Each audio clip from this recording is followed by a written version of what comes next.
So 30 years from now, I don't really know, when you're talking about the history of the Earth, whether we will see much change. I don't know, have the scientific backing to know whether we're going to see higher water or lower water levels, bigger storm events or lesser storm events. A lot of these cycles are natural and not necessarily tied to global warming. I'm not a global warming denier, but I also get that there are cycles. And so 30 years is actually a very short period in terms of how things can change in terms of climate.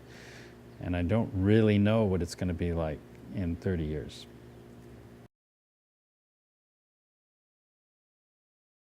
So I've lived in a lot of places around Washington State and around the United States, and I've traveled the world, and I'm amazed once coming to the Skagit about the sharing and connectivity that I experience here. It's really noticeable within the farm culture from the seed swapping, sharing land culture that has happened in the Skagit, the connection between all the different players, whether they're environmentalists, farmers, hunters, government organizations, all seem to be very connected in this place. And it's a very defined place in a valley, a river valley, and between the mountains and the ocean and the north and south part of the county are really a very homogeneous place in terms of the connection to that river delta that's here in the Skagit. And it's an experience of sharing and helping that I have not seen, where competition comes second to cooperation.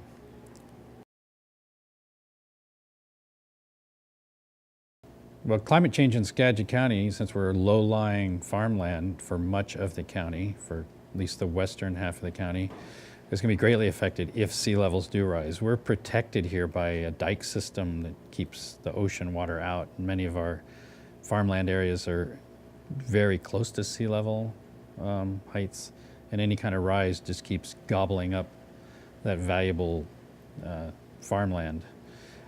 We're seeing other kind of changes with bird populations where actually overpopulation of migratory birds are having effects on the ability for dairy farms and other farms to grow grasses.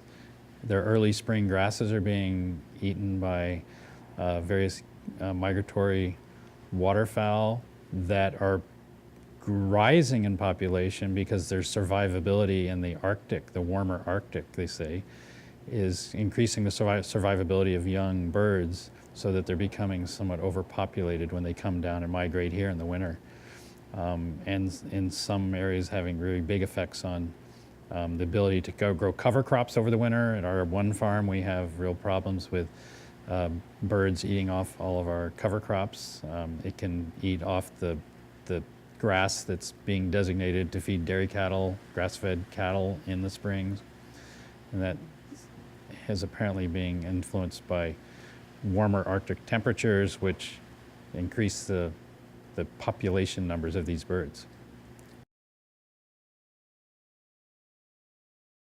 Well, a lot of people talk about some of the positive things of climate change is that they'll be able to grow different crops in the Skagit Valley as things get warmer, as areas further south, let's say in California, become less hospitable to the types of crops that they're growing there, that there's also going to be new opportunities for things that grow slowly, slowly over time, perhaps that the Skagit Valley could grow more grapes or other types of crops that are just a little too cool for the climate. I think because the Skagit Valley, a lot of it is low-lying ground, there needs to be some planning for what's going to happen as waters rise, whether that can be solved by drainage systems or just an adaptation to utilize that rising water levels over the next century.